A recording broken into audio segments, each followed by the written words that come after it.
Galaxy News Hour Live. सरकारमा राजनीतिक नेतृत्व परिवर्तन भइरहन्छ। कहिले दल फेरिन्छन् त कहिले नेता फेरिन्छन्।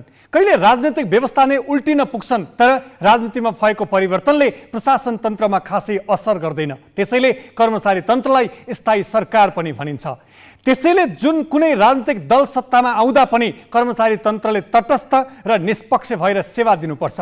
राजनीतिक नेतृत्वका नाजायज अपेक्षामा रोक लगाउनुपर्छ। विधि र पद्धतिका पक्षमा अडान लिनुपर्छ। तर हाम्रो प्रशासन तन्त्रले यो क्षमता र विशेषता गुमाउँदै गएको छ। बालुवाटार जग्गा घोटालादेखि नक्कली शरणार्थी प्रकरणमा उच्च प्रशासकहरू नै तानिनु यसका ताजा दृष्टान्त हुन्। प्रशासनमा योग्यता प्रणाली खस्कदै जानु र राजनीतिक दल एवं स्वार्थ समूहको घुसपैठ बढ्दै जानु यसका मुख्य कारण हुन्। एक त राजनीतिक नेतृत्वको नैतिक धरातल कमजोर छ, त्यसमाथि तिनै नेताहरूको स्वार्थसँग कर्मचारीले सौदा गर्न पुग्छन् भने त्यो देशको शासन कस्तो होला? यसको उदाहरण हाम्रै देश नेपाल हो। त्यसैले त देशको प्रधानमन्त्री बसिरहेको भवन परिसरको जग्गा भूमाफियाको गिरोहले कब्जा गर्छ र तिनै प्रधानमन्त्रीले अध्यक्षता गर्ने मन्त्री परिषदबाट निर्णय पारित गराइन्छ। सरकारी कर्मचारी नै संलग्न भएर बालुवाटारको 143 रोपनी जग्गा घोटाला गरिएको घटना त बाहिर आएको प्रकरण मात्र हो। खोतल्दै जाने हो भने यस्ता अरू पनि कयौं प्रकरण भेटिनेछन्। किनभने हाम्रो कर्मचारी प्रशासनमा व्यावसायिक मूल्य र मर्यादाको धरातलमा धेरै लेउ जमिसकेको छ, भ्वाङ परिसकेको छ। कुनै मन्त्री वा प्रधानमन्त्रीले आफ्नो स्वार्थ र निकटता हेरी कर्मचारीलाई जिम्मेवारी दिन्छन्। ती कृतज्ञ कर्मचारी पनि नेताहरूसँगको सौदाबाजीमै आफ्नो जागिर गुजार्छन्। अझ भविष्यमा पाइने पदका लागि भइरहेको पद नै लिलामीमा राख्ने प्रवृत्ति बढेको छ।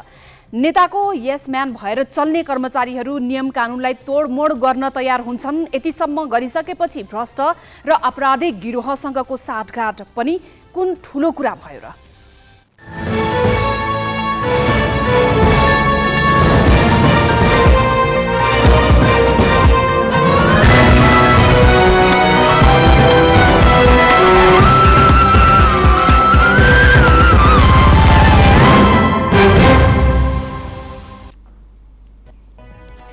नमस्कार, यो हो गैलेक्सी न्यूज आवर। अब हेडलाइंस।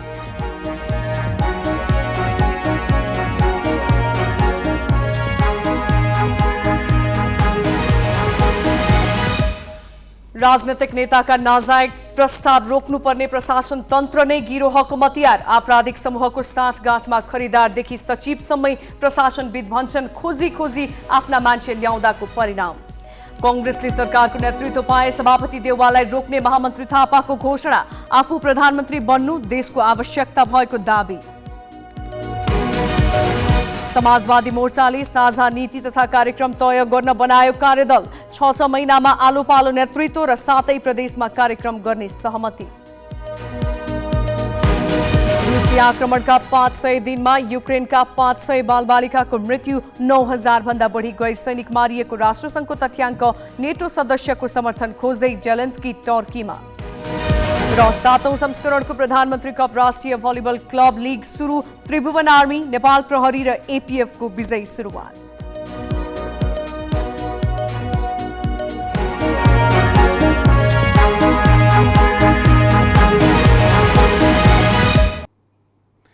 भनिन्छ कर्मचारी तन्त्र तटस्थ हुन्छ। राजनीतिक दल र तिनका नेताले आफ्ना कार्यकर्ता, मतदाता र चन्दादाताको स्वार्थमा काम गर्न खोज्दा प्रशासनले रोक्नुपर्छ।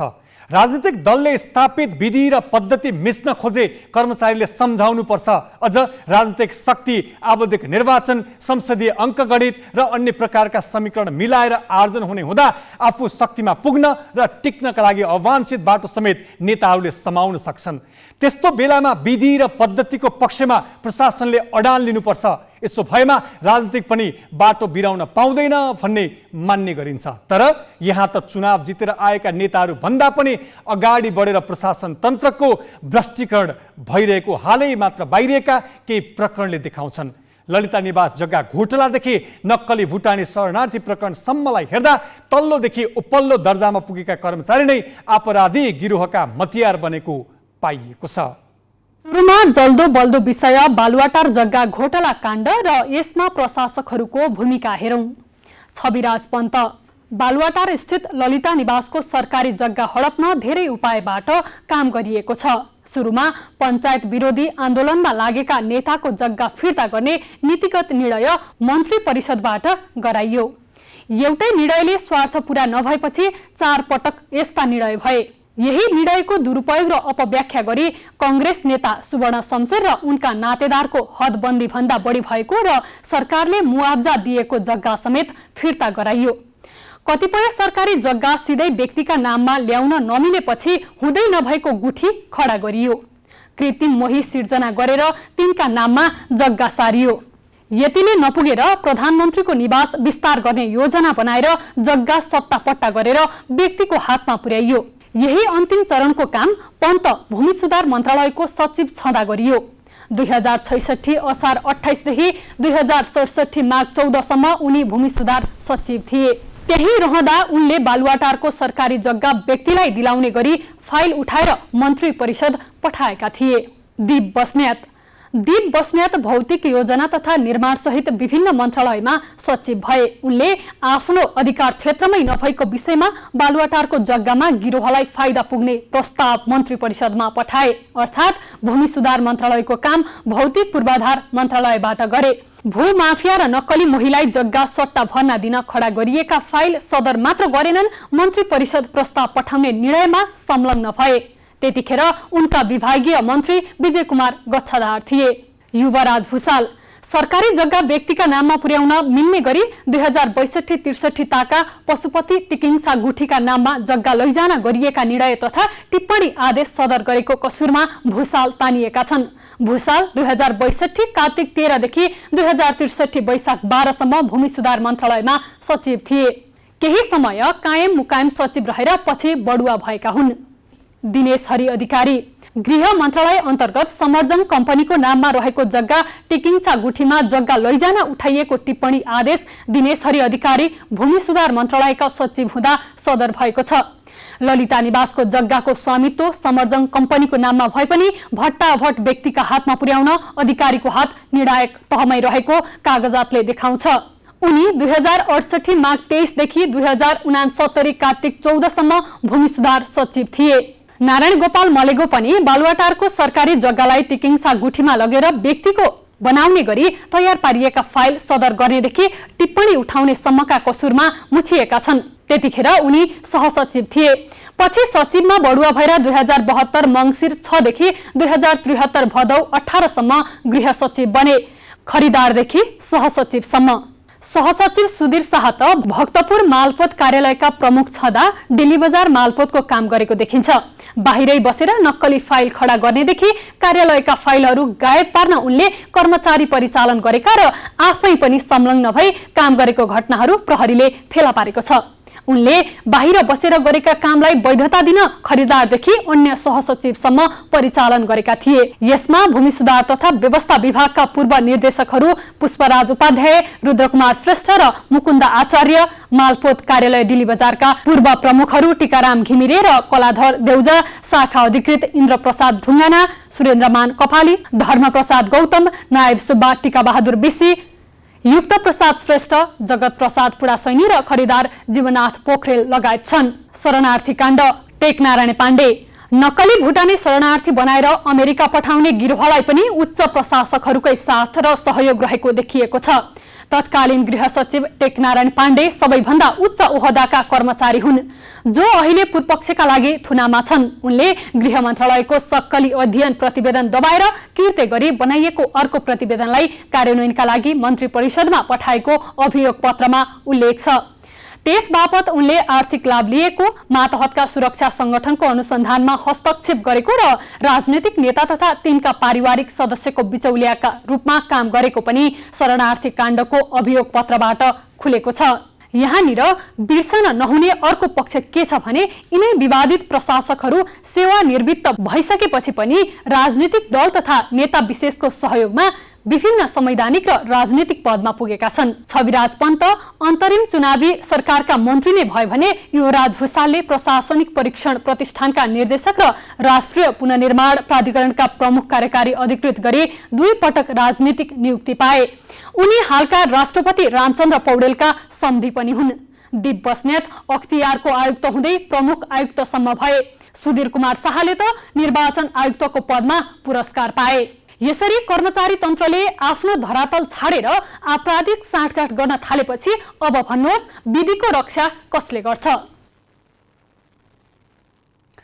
नेपालमा सरकार फेरबदलसँगै प्रशासनिक कर्मचारी पनि तुरुन्तै परिवर्तन भइहाल्ने प्रवृत्ति पुरानै हो। नेतृत्वले गलत गर्दा त्यसैलाई नै सदर गर्ने परिपाटीले अहिले नेतादेखि प्रशासनिक कर्मचारी पनि गलत साबित बन्दै गएका छन्। यस्तो अवस्था आउनुको कारण के होला भनी हामीले प्रशासनिक विज्ञ भीमदत्त भट्टलाई सोधेका छौँ। संगठन यति बलियो छ कि त्यसले चाहिँ माथि सचिवलाई सल्लाह दिन्छ, मन्त्रीलाई सल्लाह दिन्छ। त्यसले गर्दाखेरि चाहिँ यस्तो चाहिँ विकृतिहरू देखिएको हो। उनीहरूले जे भन्यो त्यही गर्छ। त्यो भनेन भने त नेताले उसलाई तुरन्तै हटाइदिन्छ। त्यो आफू अनुकूलको मान्छे राख्छ र आफू अनुकूलको डरले होइन, उसले त ऊ ढक्काउँछ। यसले मेरो काम गर्छ भनेर उसलाई पहिला त्यहाँ ल्याउँछ। अहिले हामीले तपाईँको चाहिँ मन्त्रीमण्डल नयाँ गठन भयो अथवा परिवर्तन भयो भने ठुल्ठुलो ऱ्याङ्कको मान्छेहरू, सचिवहरू, सिडिओहरू, प्रमुख मान्छेहरू किन फेरबदल हुन्छन् भन्दाखेरि उनीहरूले आफू अनुकूलको मान्छे त्यहाँ राख्न चाहन्छन्। आफू अनुकूलको राखेर आफ्नो इसारामा त्यो काम गराउने प्रवृत्ति हाम्रो चाहिँ प्रशासनमा छ, हाबी छ। त्यसले गर्दाखेरि यस्तो चाहिँ भएको हो। अहिले त त्यही देख्छु। एउटा कुरा चाहिँ पहिला चाहिँ यो मेरिटवाला मान्छेलाई भित्र ल्याउनु पऱ्यो कि अहिले हामीहरूको क्यापेबल मान्छेहरू नै भएन तत्त ठाउँमा के। तल अलिकता लो क्वालिटीका मान्छेहरू माथि आए सबैतिर गयो। तिनीहरूमा काम गर्ने ढङ्ग पनि छैन, क्षमता पनि छैन। नेसनल इन्टरनेसनल लेभलमा हाम्रो काम गर्ने, कुरा गर्ने वातावरणमा होइन त्यो डायलग गर्ने त्यो पनि क्षमता पनि देखिँदैन, कम देखिन्छ। हुँदै नभएको होइन, हुन त जस्तो पनि छ। यी मन्त्रीहरूले कसरी बोलिरहनु भएको छ तपाईँहरूले देखिरहनु भएको छैन। त्यही त नि त्यो त भनेको नि यहाँ हाम्रो पर्मानेन्ट गभर्मेन्टै छैन। त्यसरी पनि हेर्नुपर्ने हुन्छ कि एउटा ब्युरोक्रेसी बलियो हुनको लागि पर्मानेन्ट गभर्मेन्ट पनि हुनुपर्छ। हामीसित पर्मानेन्ट गभर्मेन्टै छैन। बढीमा 3 वर्ष 3.5 वर्ष यहाँ होइन भने 7 सालदेखि अहिलेसम्म हेर्नुभयो भने तपाईँले 5 वर्ष शासन गरेको एउटा सरकार छैन अहिलेसम्म। यो अहिले सरकारको पनि कहिले बेला ढल्ने हो थाहा छैन। यस्तो अवस्थामा अनि प्रशासनले काम गर्छ गर्दैन। त्यो प्रशासनले के गर्छ भन्दाखेरि जी हजुरी गर्छ, यसम्यानको काम गर्छ, मिलाएर ल्याउनुहोस् भन्छ कि हाम्रो एउटा तोक गर्नेखेरि तपाईँले त्यो कुरो बुझ्नु भएको छ कि छैन। मन्त्रीले के भन्छ भने अलिकता एगेन्स्ट हिज विस अथवा उनको इच्छा विपरीतमा त्यस्तो काम देख्यो भने उसले यो मिलाएर ल्याउनुहोस् न भन्छ उसले। अनि त्यो नमिल्ने चिजलाई पनि तोड मटर गरेर उसले मिलाउने गर्छ। अब केही न्युज संक्षेपमा। समाजवादी मोर्चामा 6 महिनामा नेतृत्व परिवर्तन हुने भएको छ। गठनको 3 सातापछि आज नेकपा एकीकृत समाजवादीको कार्यालयमा बसेको मोर्चाको पहिलो बैठकमा अध्यक्षता 6 महिनामा परिवर्तन गर्ने समझदारी भएको हो। मोर्चाले आफ्नो सन्देश दिने गरी 7 प्रदेशको राजधानीमा केही दिनभित्रै औपचारिक कार्यक्रम गर्ने निर्णय गरेको छ। कार्यक्रम गर्ने मिति भने तय गरिएको छैन। बैठकले मोर्चाको आचार संहिता र नीति तथा कार्यक्रम बनाउन 4 सदस्यीय कार्यदल गठन गरेको छ। कार्यदलमा माओवादी केन्द्रका महासचिव देव गुरुङ, एकीकृत समाजवादीका उपाध्यक्ष प्रमेश हमाल, जनता समाजवादी पार्टीका नेता राजेन्द्र श्रेष्ठ र नेकपाका प्रवक्ता खड्गबहादुर विश्वकर्मा छन्। माओवादी केन्द्र, एकीकृत समाजवादी, जनता समाजवादी र नेकपाले असार 4 गते समाजवादी मोर्चा गठन गरेका थिए। प्रमुख प्रतिपक्ष दल नेकपा एमाले अर्थमन्त्रीले भ्रष्टाचार गरेको आरोप लगाउँदै मध्य प्रदेश सभा अवरुद्ध गरेको छ। मध्य प्रदेशका अर्थमन्त्री सञ्जय यादवले बजेट रकमान्तर गरी नीतिगत भ्रष्टाचार गरेको आरोप लगाउँदै आज एमाले प्रदेश सभा बैठक अवरुद्ध गरेको हो। स्थानीय तहमा पठाएको सशर्त अनुदान र आर्थिक वर्षको अन्तिममा विभिन्न मन्त्रालयबाट बजेट रकमान्तर गरी सर्लाहीमा मात्रै योजना पठाएको एमालेको आरोप छ। एमाले प्रदेश सभामा मुख्यमन्त्री जवाफ नदिएसम्म बैठक चल्न नदिने अडान लिएको छ। आजको बैठकमा अर्थमन्त्री सञ्जय कुमार यादवले प्रदेश सरकारको आर्थिक वर्ष 2080-81 को राजस्व र व्ययको वार्षिक अनुमानित माथि सामान्य छलफल प्रारम्भ गरियोस् भनी प्रस्ताव प्रस्तुत गर्ने, प्रदेश सरकारको आर्थिक वर्ष 2080-81 को राजस्व र व्ययको वार्षिक अनुमानमाथि सामान्य छलफल प्रारम्भ हुने र त्यसपछि पुनः अर्थमन्त्री यादवले प्रदेश सरकारको छलफलमा उठेको प्रश्नको जवाफ दिने कार्यसूची थियो। कालीकोटको तिलागुफा नगरपालिका 10 रुडु गाउँमा अज्ञात रोगका कारण 311 जना बिरामी परेका छन्। अज्ञात रोग फैलिएको जानकारी पाएपछि शुक्रबार जिल्ला अस्पताल र तिलागुफा नगर अस्पतालको चिकित्सक सहितको टोली रुडु गाउँ पुगेको थियो। चिकित्सक सहितको टोलीले बिरामीको स्वास्थ्य परीक्षण गरी औषधि वितरण गरेको जिल्ला जनस्वास्थ्य कार्यालयका सूचना अधिकारी कटक महतले जानकारी दिए। बिरामीमा ज्वरो आउने, घाँटी र टाउको दुख्ने, घाँटीमा टन्सिल हुने, अनुहारमा दाग देखिने, हातखुट्टा सुनिने लगायतका लक्षण देखिएको छ। बिरामी मध्ये 9 जनाको रगतको नमुना संकलन गरेर सुर्खेत पठाइएको छ। अधिकांश बिरामी महिला र बालबालिका रहेका छन्। सबै बिरामीमा एउटै किसिमको लक्षण देखिएको छ।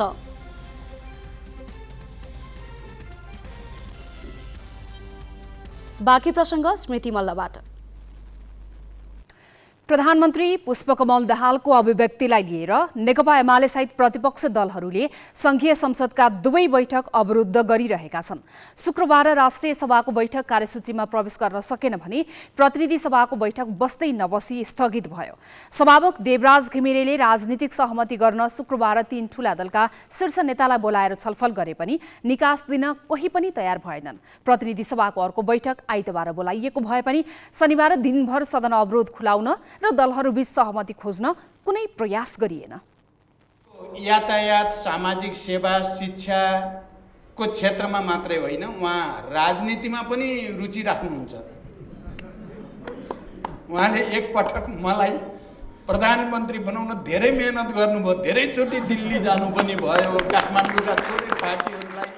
गत सोमबार काठमाडौँमा भएको एक कार्यक्रममा प्रधानमन्त्री पुष्पकमल दाहालले आफूलाई प्रधानमन्त्री बनाउन एकजना व्यवसायी बारम्बार भारतको नयाँ दिल्ली गएको सार्वजनिक गरे। सोही अभिव्यक्तिलाई लिएर प्रतिपक्षी दलले संसद बैठक अवरुद्ध गरिरहेका छन्। एमाले त प्रधानमन्त्रीले राजीनामा दिनुपर्ने अडान लिएर संसदका काम कारबाही रोकिरहेको छ, जसका कारण गत बुधबारदेखि संघीय संसदका दुवै सदनका बैठक चल्न सकेका छैनन्। एमाले लगायत विपक्षी दलले संसद बैठक अवरुद्ध गरिरहँदा सत्तापक्ष प्रधानमन्त्रीको अभिव्यक्तिको बचाउ नै गरिरहेको छ। त्यो पुस्तक विमोचन कार्यक्रममा त्यो स्मरण गर्ने कुरा त्यति ठुलो अपराधको विषय त्यो थिएन, त्यो अन्यथा गल्तीको कुरा पनि थिएन। त्यसकारणले गर्दाखेरिमा जसरी त्यही विषयलाई उठाएर अरू विषय उठाएको भए, अरू राजनीतिक विषय उठाएको भए, अरू विषय उठाएको भए हामी यसमा जवाफ दिन सजिलो पनि हुन्थ्यो। तर त्यो विषय उठाएर जसरी संसद अवरुद्ध, त्यो पनि के त भन्दा प्रधानमन्त्रीज्यूले बोलेको कुरा संसदमा स्पष्ट पारियोस् भनेर होइन, प्रधानमन्त्रीज्यू बोल्न आवश्यकै छैन, यो विषयमा राजीनामा दिनुपर्छ भन्ने ढङ्गको एउटा नियोजित जस्तो, एक्सट्रिम जस्तो जुन एउटा माग देखा पर्यो, त्यसका प्रति सरकार अत्यन्तै गम्भीर बनेको छ। जनताको आवाज सुनाउने थलो संसदमा कुनै पनि विरोध वा माग राख्दा बैठक नै अवरोध गर्ने अभ्यास सामान्य बनेको छ। बजेटमाथिको छलफलका क्रममा पशुपतिको मन्दिरमा राखिएको जलहरी बारे एक सांसदले उठाएको प्रश्नलाई लिएर पनि एमालेले संसद बैठक नै अवरुद्ध गरेको थियो। त्यतिखेर ती सांसदको अभिव्यक्ति नै अभिलेखबाट मेटाउने सहमतिपछि सदन खोलिएको थियो। प्रतिनिधि सभाको अघिल्लो कार्यकालमा त एमालेले कारबाही गरेका नेकपा एकीकृत समाजवादीका सांसदलाई सभामुखले बचाएको आरोप लगाएर पनि एमालेले लामो समय अवरोध गरेको थियो। अहिले पनि राष्ट्रिय सभाको बैठक कार्यसूचीमा प्रवेश गर्न सकेको छैन भने प्रतिनिधि सभाको बैठक सञ्चालन नै गर्न नसक्ने अवस्था आएको छ। सभामुख देवराज घिमिरेले शुक्रबार काङ्ग्रेस, एमाले र माओवादीका शीर्ष नेतालाई बोलाएर सामान्य छलफल गरेका थिए। छलफलबाट निष्कर्षमा पुग्न समय दिँदै उनले शुक्रबारको प्रतिनिधि सभाको बैठक पनि सूचना टाँसेर आइतबारसम्मलाई स्थगित गरिदिए। तर त्यसपछि दलहरूबीच सदन खोल्ने विषयमा कुनै प्रयास भएन। बरु उनीहरू अहिले पनि आफ्ना चट्टानी अडान नै सार्वजनिक गरिरहेका छन्। सरकारले संसदको गतिरोध खोल्नका लागि सरकारले भूमिका खेल्नुपर्छ, त्यो भनेको उहाँको राजीनामा हो। प्रतिपक्षसँग विषय उठाएपछि सौहार्दपूर्ण सम्बन्ध कसरी राख्ने भन्ने प्रयत्न गर्नुको सट्टा सत्ता साझा दलहरू मिल्ने, अब सदनबाट हामीले जवाफ दिने, कुस्ती खेल्ने प्रतिपक्षसँग भन्ने हिसाबले जे तयारी अवलम्बन गर्नु हो, यसले समस्यालाई झन् गाँठो बारेको छ। यसलाई सोलुसनतर्फ छैन। र म यति भन्न चाहन्छु, नेकपा एमाले जिम्मेवार नहुन्थ्यो भने यो विषय यहाँ यसरी आउँदैन थियो। हामी जिम्मेवार भएकै कारणले गर्दाखेरि प्रधानमन्त्रीको अभिव्यक्तिलाई यो असामान्य विषय होइन, यो असामान्य विषय हो। हामीले यसलाई सामान्य ढङ्गले लिइदिएको हुन्थ्यो भने नेकपा एमाले पनि यो देशमा रहेनछ भनेर नागरिकले बुझ्थे। नेकपा एमाले यस्ता विषयमा पनि मौनता साध्न थाल्यो भन्ने जनताले बुझ्थे। प्रधानमन्त्रीले त्यस्तो गैर जिम्मेवारीपूर्ण अभिव्यक्ति दिनुभयो। नेपाली जनताले निर्वाचित गरेर पठाएको मान्छेलाई, नेपाली जनताले भोट हालेको, नेपाली जनताले प्रधानमन्त्री बनाएको हाम्रो हस्ताक्षर छ। भारतले प्रधानमन्त्री बनायो, कोही एउटा अमुक भारतको मान्छे प्रधानमन्त्री बनाउन हिँड्यो भन्ने अभिव्यक्ति दिँदा, त्यो अभिव्यक्ति दिँदा हामीले प्रधानमन्त्रीको जवाब माग्न सकिँदैन? माग्छौँ हामी जवाब। त्यसमा प्रधानमन्त्री आएर जवाब दिनुहोस्, त्यसपछि संसद अवरुद्ध नहोस्, अगाडि बढोस् र त्यस पछाडि हामी जुन एउटा महत्त्वपूर्ण सरकारले अध्यादेश मार्फत ल्याएको बिल छ, विशेष गरेर मिटर ब्याज सम्बन्धी, त्यसलाई अगाडि बढाउँ भन्ने कुरामा हामी सल्लाह गर्दै थियौँ। तर हामीलाई बोल्न नै दिएन त्यस दिनमा। त्यो दिनको संसदको गतिविधि हेर्नु होला, सिधै सत्ता पक्षलाई बोल्न दिइयो। थाहा छैन सभामुख खिलुले किन त्यस्तो गर्नुभयो। संसद अवरोधकै कारण मिटर ब्याज सम्बन्धी कसुरमा कारबाही गर्न ल्याइएको अध्यादेश प्रतिस्थापन विधेयक पारित नहुँदै निष्क्रिय भएको छ। अन्य विधायकी काम पनि त्यसै अड्किएका छन्। तर यति गम्भीर विषयमा पनि दलहरू निकास खोज्नतिर नलागी आफ्नै डम्फु बजाउन उद्धत हुनुले संसदको प्रभावकारिताप्रति सत्ता वा प्रतिपक्ष कसैमा पनि गम्भीरता नदेखिएको प्रश्न हुन्छ। क्यामेरामा रिकेश सिंह र भास्कर भट्टाचार्यका साथ सिर्जना घिमिरे र बासु खड्का, ग्यालेक्सी फोके, काठमाडौँ। नेपाली कांग्रेसका महामन्त्री गगन थापा पछिल्लो समय पार्टी सभापति शेरबहादुर देउवाको कार्यशैलीप्रति सन्तुष्ट छैनन्। उनले पार्टीमा देउवाको स्थान लिन चाहेको सन्देश दिने खालका गतिविधि गर्दै आएका छन्। पार्टीको नेतृत्व नबदलेसम्म देश नै बन्दैन भनिरहेका छन्। महामन्त्री थापाले पार्टीले सरकारको नेतृत्व गर्ने अवसर पाउँदा सभापति देउवालाई प्रधानमन्त्री बन्नबाट रोक्न प्रयास गर्ने घोषणा नै गरे। संसदीय दलको नेतामा यसअघि बेहोरीको हारबाट नथाकेको भन्दै उनले पार्टी कार्यकर्ताको भेलामा आफू वा आफ्नो पुस्ताको व्यक्ति प्रधानमन्त्री बन्नु देशको अहिलेको आवश्यकता भएको भनेर बताउँदै आएका छन्। सांसद हो, यो बदल्नुपर्छ भनेर अस्ति मैले संसद दलको नेता हुने कोसिस गरेको, मैले सबै साथीहरूको मन चित्त बुझाउन सकिनँ। तर म थाकेको छैन, हारेको छैन।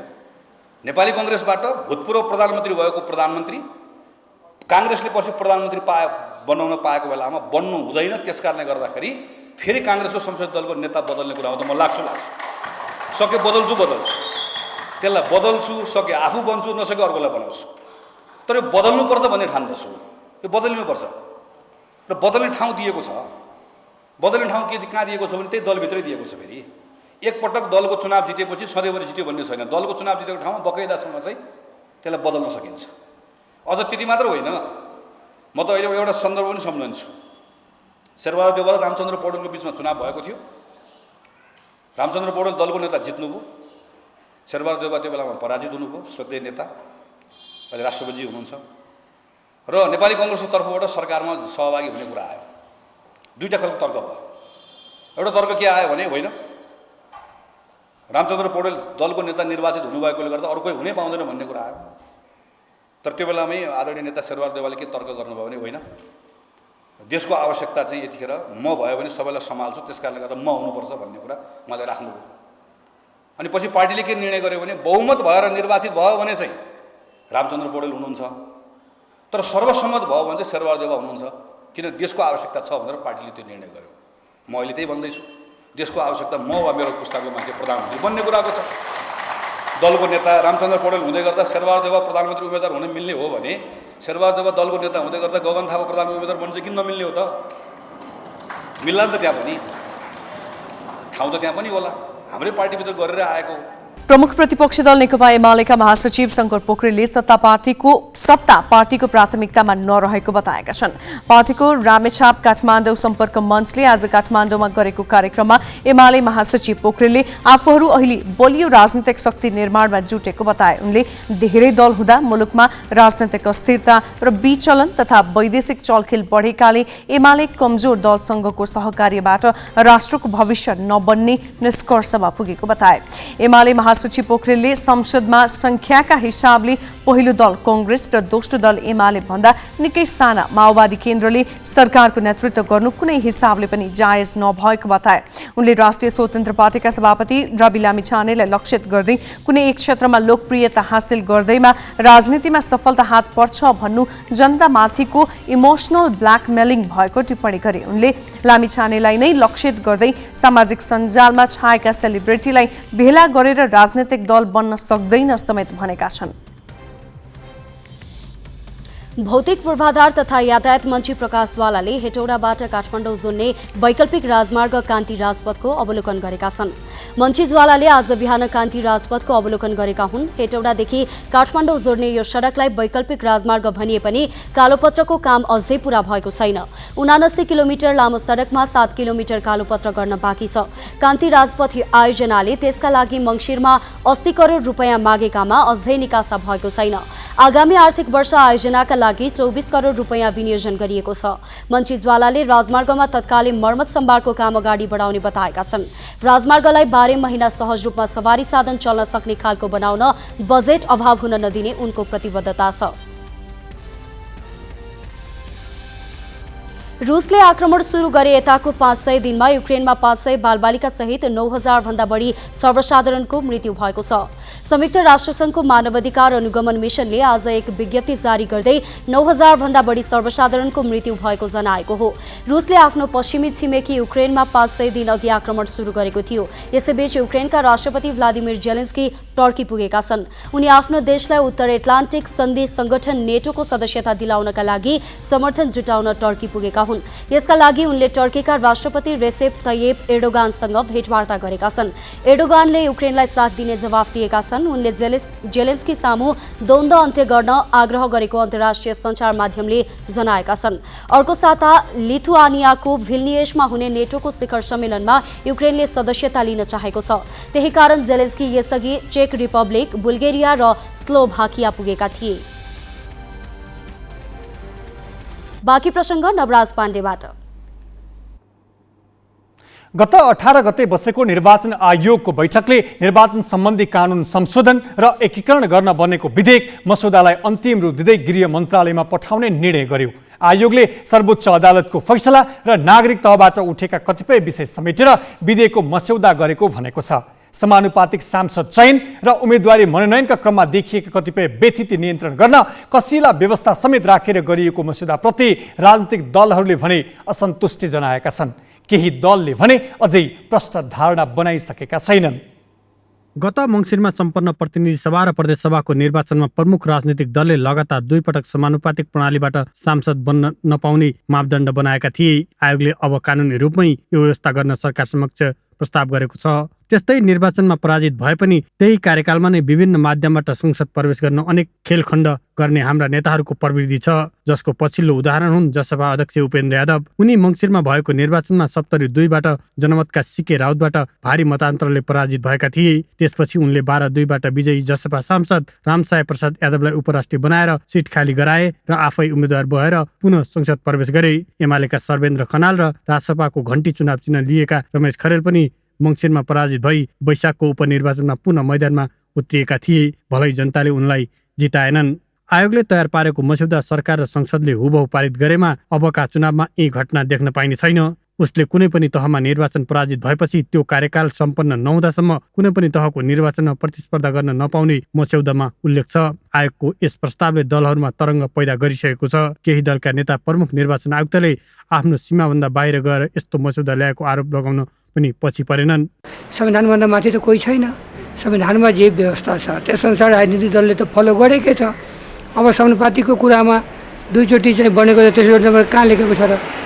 कहाँ लेखेको छ? ऊ आफू खुसी निर्णय गर्न पाउने, आफू खुसी चाहिँ डिसिसन गर्न पाउने यो निर्वाचन आयोगका जुन प्रमुखजी हुनुहुन्छ नि, यो अलिकति बढी नै ज्ञानी हुनुहुन्छ आफूलाई के। जहिले पनि विवादित काम गर्ने, कहिले पनि राम्रो काम नगर्ने। उपराष्ट्रपतिमा त्यस्तै गर्नुभयो।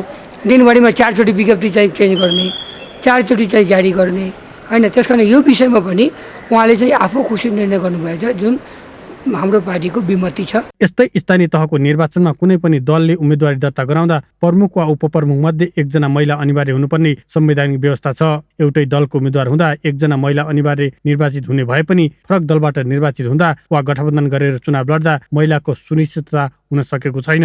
अब यो अवस्थाको अन्त्य गर्न एउटा मात्र पदमा उम्मेदवारी दिँदा महिला मात्र हुनुपर्ने व्यवस्था, यस्तै लैङ्गिक समावेशिता बढाउन कम्तीमा 33% महिला वडा अध्यक्षको उम्मेदवारी दिनुपर्ने मस्यौदामा उल्लेख छ। वडा अध्यक्ष उठ्ने, हार्ने, फेरि सांसद लड्ने, त्यसैले त्यो चाहिँ अलिअलि राजनीतिक व्यथिति पनि हो। मूलत महिलाहरूको सहभागिता त्यसले ठिकै गर्छ। प्रत्यक्षतिर चाहिँ 33% उठायो भने फेरि समानुपातिकमा त पुरुषकै सङ्ख्या बढिहाल्छ।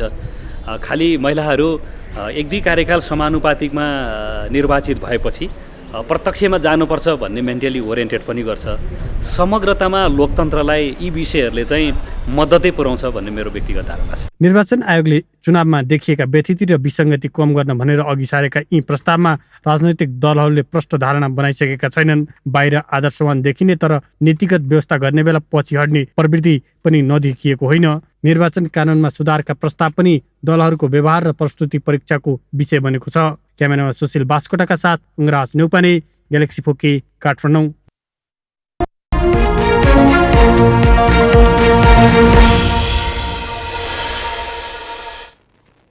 उकालो यात्रामा लम्किरहेको शेयर बजारले यो साता फराकिलो गिरावट सामना गर्नु पर्यो। यसको पछाडि नाफा सुरक्षित गर्ने होड त छँदैछ, आर्थिक वर्ष समापनको असर पनि देखिएको कतिपय लगानीकर्ता र ब्रोकरको बुझाइ छ।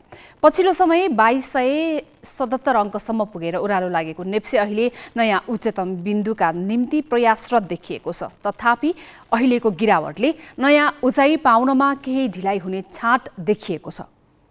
पछिल्ला केही सातामा उतार चढाव पूर्ण देखिए पनि शेयर बजार उकालो यात्रामै थियो। तर यो हप्ता भने बजारमा ठूलो गिरावट आयो। धेरै लगानीकर्ताले शेयर बेच्न थालेपछि बजार सूचक 100 अङ्क भन्दा पनि फराकिलो अन्तरमा ओर्लियो। विगतका सातामा भएको वृद्धिपछि लगानीकर्ताले नाफा सुरक्षित गर्न खोज्दा अहिले गिरावट देखिएको हो। त्यसबाहेक यो हप्ता शेयर बजारमा क्लोजिङ इफेक्ट अर्थात् आर्थिक वर्षको अन्त्यको प्रभाव पनि परेको देखिएको छ। गत साता अन्तिम दिन फराकिलो गिरावटकै बावजुद पनि नेप्से परिसूचक 95 अङ्क भन्दा धेरैले बढेको थियो। तर यो साता 127 अङ्कको फराकिलो करिडोर बनाएको नेप्से 102 अङ्क घट्यो। गत साताको अन्तिम दिनको गिरावटलाई समेत जोड्ने हो भने नेप्सेले पछिल्लो उच्चतम बिन्दुबाट केवल 6 दिनमा 137 अङ्क गुमाएको छ। गत साता 2151 अङ्कमा बन्द भएको बजार यो साताको अन्तिमसम्म आउँदा 2050 अङ्क भन्दा पनि तल ओर्लिएको छ। यो शतक पारीको ओह्रालोले नेप्सेलाई पुनः 2000 कै मनोवैज्ञानिक स्तरमा फर्काउने हो कि भन्ने चिन्ता लगानीकर्तामा बढाएको छ। यो साता नेप्से 2033 देखि 2160 अङ्कको बीचमा रह्यो। कारोबार रकममा पनि उच्च गिरावट आयो। गत साता दैनिक औसत 5 अर्ब 76 करोडको कारोबार भएकोमा यो हप्ता दैनिक औसत 3 अर्ब 50 करोडको मात्रै कारोबार भयो। यसरी दैनिक औसत कारोबार नै 2.25 अर्बले घटेको छ। साताको सुरुमा 5 अर्ब भन्दा धेरैको कारोबार भए पनि अन्तिम दिनतिर आउँदा झण्डै आधाले घटेको कारोबार रकम 2.5 अर्ब हाराहारीमा झर्यो। घट्दो बजारमा कारोबार खुम्चिनुले बिक्रीका लागि लगानीकर्ता तयार नभएको देखिन्छ। यसले आगामी दिनमा बजार बढ्नलाई सहयोग नै गर्न पनि सक्छ। सातामा 5 दिन कारोबार हुँदा 4 दिन बजार घट्यो। सूचकमा आएको भारी कमीसँगै नेप्सेको बजार पुँजीकरण पनि ओह्रालो लागेको छ। यो हप्ता नेप्सेको बजार पुँजीकरण 1 खर्ब 41 अर्ब भन्दा धेरैले घटेको छ। बजार पुँजीकरण 30 खर्ब 8 अर्बमा झरेको छ। हरेक साल आर्थिक वर्ष समाप्त हुनुभन्दा 7 दिन अघि नै राजस्व दाखिला गर्नुपर्ने हुन्छ। यही कारण असार 24 भित्र राजस्व तिर्नुपर्ने हुँदा धेरै जसो ठूला लगानीकर्ताले यो साता शेयर बेच्न थालेका थिए। तर आगामी साता बजारले बढ्दो बाटो समात्न सक्ने सम्भावना बलियो देखिन्छ, किनभने साउनपछि कर्जाको ब्याज दर थप ओह्रालो लाग्ने र बैंकहरू पनि आक्रामक रूपमा कर्जा विस्तारमा उत्रिने सम्भावना छ। यसको सुरुवाती प्रभाव शेयर बजारमै पर्न सक्छ। बैंकको कर्जा तुरुन्त खपत गर्न सक्ने हालतमा अर्थतन्त्रका अन्य क्षेत्रहरू पनि तयार भइसकेका छैनन्। यही कारण पनि शेयरमै लगानी बढ्ने र यसले बजारलाई उकास्ने अपेक्षा धेरै लगानीकर्तामा देखिन्छ। Business bureau, Galaxy Phoke, Kathmandu.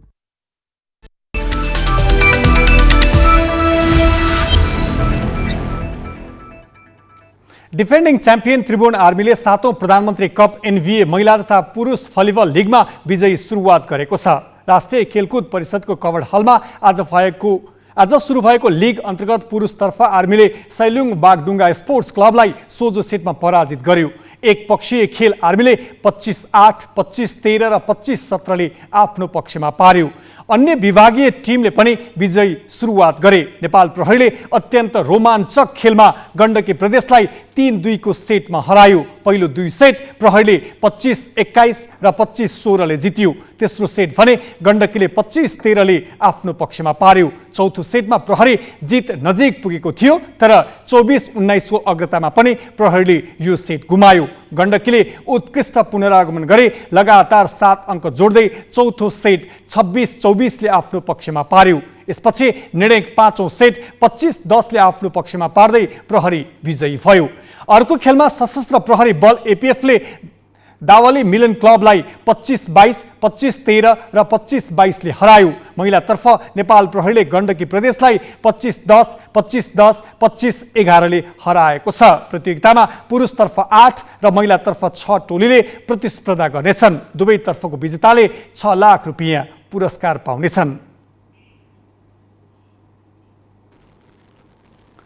पश्चिम नवलपरासीमा हुलाकी सडकले यति बेला सर्वसाधारणलाई शास्ति दिइरहेको छ। निर्माणको म्याद गुज्रिएर थपिएको अवधि सकिन 4 महिना मात्रै बाँकी रहँदा अझै पनि करिब 70% काम बाँकी नै छ। समयमै आयोजना पूरा नहुँदा स्थानीयलाई हिलो र धुलोका कारण आजित बनेका छन्। सरकारको वर्षातको समयमा सडक निर्माणको काम रोकी सहजीकरण गर्ने नीति अघि सारे पनि आयोजनाले उक्त नीतिको अवज्ञा गरेको छ। हुलाकी राजमार्ग आयोजना पूर्वमा झापाको केचनादेखि पश्चिममा कञ्चनपुरको चाँदनी दोधारासम्मको भूभागलाई जोड्ने अवधारणा सहित 2065 सालमा निर्माण सुरु गरिएको थियो। आयोजनाले जनतालाई सहज पहुँच पुर्याउने उद्देश्य लिए पनि स्थानीय भने आयोजनाको कामदेखि आजित छन्। मानव स्वास्थ्य तथा निर्माण गुणस्तरमा कुनै ख्याल नगरी बनाइएको आयोजना केवल नाम मात्रैको सडक बन्नेमा स्थानीय चिन्तित छन्। यो बाटोले यति धुलो खुवा छ, यति समस्या छ। कहिले अब पानी आउने हो भने यो यहाँ कसरी गाडी हिँड्छन्? यो धुलो नपानी छिप्दिन्छ। खै पानी यहाँ धुलोले बच्चा बच्ची हामी यो घर सबै धुलाम्य भएछ। अब बिरामी भए कसले उपचार गरिदिन्छ? सरकार कहाँ हरायो? अब यो तरिकाले त हामी बाँच्न सकिएन नि। अब हामीले राको लिएर हिँड्न पर्ने अवस्थामा पुगेका छन्। अब हेरिदिने निकाय खै पुलिस प्रशासन धाउँदाखेरि पनि उनीहरूले पनि अब यसो आएर गाडी उभिन्छन् अनि अब कता हो कता हजुर हामीले भन्छन् ठेकदार पनि कता हरायो। संशोधित कार्यतालिका अनुसार आर्थिक वर्ष 2065-66 मा सुरु भएको हुलाकी सडक आयोजना आर्थिक वर्ष 2077-78 मा सम्पन्न गर्नुपर्ने लक्ष्य थियो। तर तोकिएको समयमा काम सम्पन्न नभएपछि आयोजनाको म्याद थपिएको छ। आयोजनाको अन्त्यमा कुल 1663 किलोमिटर सडक कालोपत्रे र 125 वटा पुल निर्माण हुने अनुमान छ। सोही आयोजना अन्तर्गतको नारायण त्रिवेणी सडक खण्डको काम ठेकेदारको लापरवाहीका कारण जीर्ण बन्दा समेत सम्बन्धित निकायले कुनै चासो नदेखाएको सर्वसाधारणको गुनासो छ। सडक बनाउने क्रममा माथि भएको पिच र ग्राभेल जति सबै निकालेर लहर अन्त स्टक गरेर पुरा माटो बनाएर छोडिदियो र हामीले अब सम्बन्धित निकाय को हो? अब सडक विभागमा जाऊँ भने ठेकेदार भन्छ, ठेकेदार हामीसित भेटघाट हुँदैन। हामी जनता यो भनौँ न पूर्व साइडको र पश्चिम साइडको जनता विद्यालयको बच्चाहरूदेखि लिएर सारा मान्छेहरू चाहिँ बिमारीले मर्ने स्थिति भयो। अब ठेकेदारहरूलाई गाली गर्नुपर्छ, त्यो पनि नगर्ने। अब गाली गरेछन् के भयो? अब धुलो पानी छर्न पनि त्यति आउँदैन। पानी छर्नै आउँदैन। आए पनि अलि कहिले काहीँ आयो भने पनि 4-5 दिनमा आयो भने अलि छर्ने, आधा घन्टा पनि त्यो चिसो रहँदैन। भ्याट बाहेक 49 करोड 60 लाखमा ठेक्का सम्झौता भएको करिब 15.5 किलोमिटर लामो सडक खण्डको काम थपिएको म्याद अनुसार गत मङ्सिरमा सम्पन्न हुनुपर्ने हो। तर पुनः करिब 9 करोड रुपियाँ थप गरी निर्माणको जिम्मा लिएको वज्रगुरु महालक्ष्मी जेबी ललितपुरले हालसम्म जम्मा 30% मात्रै काम सकेको छ। अहिले वर्षातको समयमा यस सडक खण्डको यात्रा निकै कष्टकर र जोखिमपूर्ण बनेको छ। सडकमा जताततै खाल्डाखुल्डी छन्। ग्राभेल प्रयोग गर्नुपर्ने स्थानमा गुणस्तरहीन माटोको मात्रा अत्याधिक छ।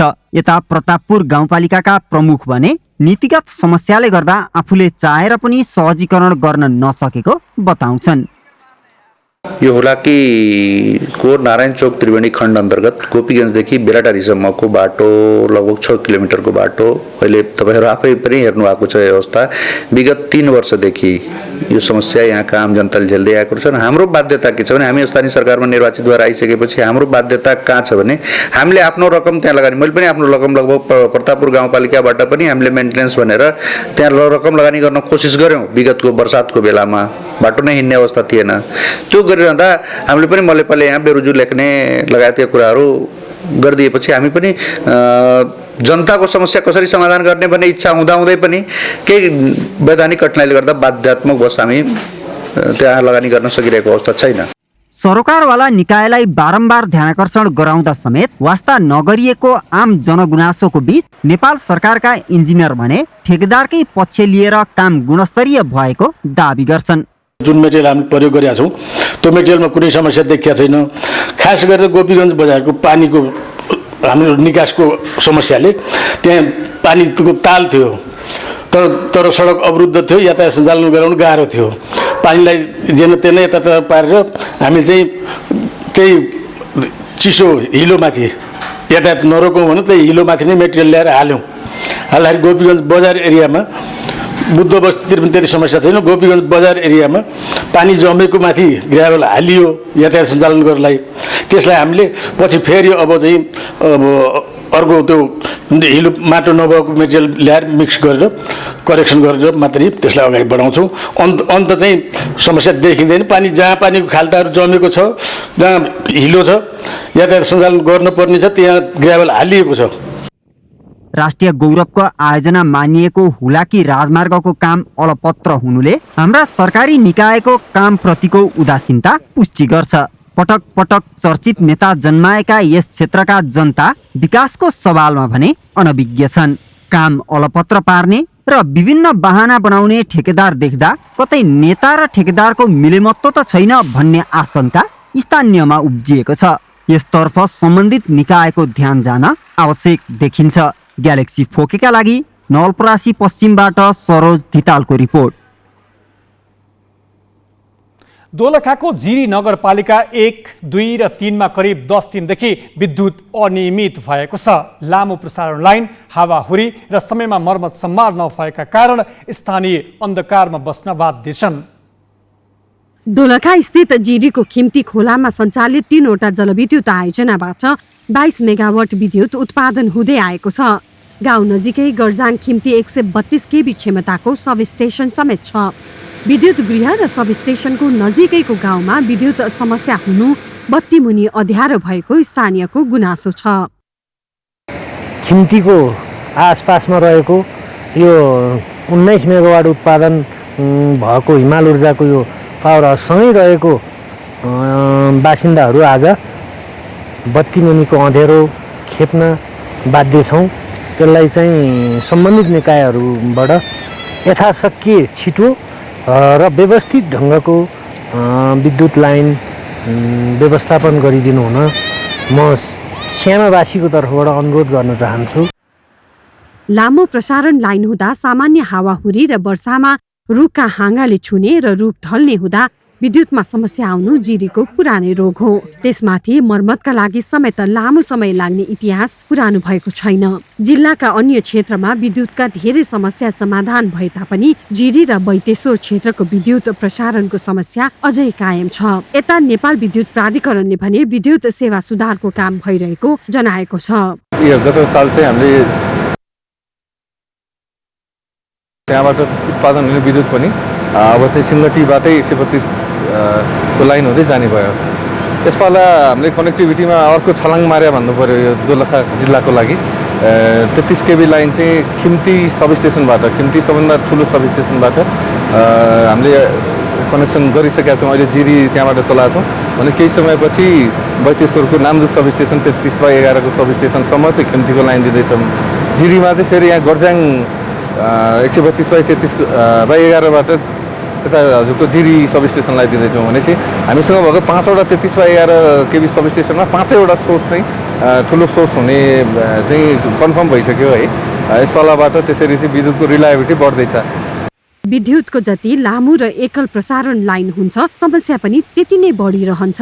त्यसमा पनि दोलखामा अन्यत्रको तुलनामा धेरै जलविद्युत आयोजना र सबस्टेसन निर्माण भएका छन्। जलविद्युत र सबस्टेसन धेरै भएको दोलखामा सबैतिरको सबस्टेसनबाट वितरण सब स्टेशनमा विद्युत जोडे दोलखा विद्युत प्रसारणको सबैभन्दा भरपर्दो स्थान हुनेमा दुई मत छैन। त्यसतर्फ तालुकदार चनाखो हुन आवश्यक छ। ग्यालेक्सी 4K का लागि दोलखाबाट दिलबहादुर केसीको रिपोर्ट। हामी ग्यालेक्सी न्यूज आवरको अन्त्यमा छौं। जाँदै हेडलाइन्स।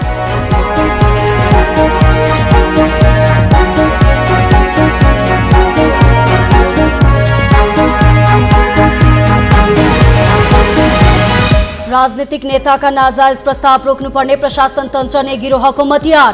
आपराधिक समूहको साठगाँठमा खरिदारदेखि सचिवसम्मै प्रशासनविद भन्छन् खोजी खोजी आफ्ना मान्छे ल्याउँदाको परिणाम। कांग्रेसले सरकारको नेतृत्व पाए सभापति देउवालाई रोक्ने महामन्त्री थापाको घोषणा। आफू प्रधानमन्त्री बन्नु देशको आवश्यकता भएको दावी। समाजवादी मोर्चाले साझा नीति तथा कार्यक्रम तय गर्न बनायो कार्यदल। 6 महिनामा आलोपालो नेतृत्व र साथै प्रदेशमा कार्यक्रम गर्ने सहमति। रुसी आक्रमणका 500 दिनमा युक्रेनका 500 बालबालिकाको मृत्यु। 9000 भन्दा बढी गैर सैनिक मारिएको राष्ट्रसङ्घको तथ्याङ्क। नेटो सदस्यको समर्थन खोज्दै जेलेन्स्की टर्कीमा। र 7औं संस्करणको प्रधानमन्त्री कप राष्ट्रिय भलिबल क्लब लिग सुरु। त्रिभुवन आर्मी, नेपाल प्रहरी र एपीएफको विजयी सुरुवात।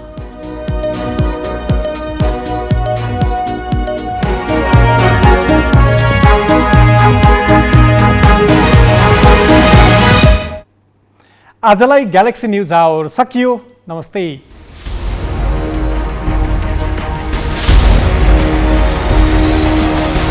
This is Galaxy News Hour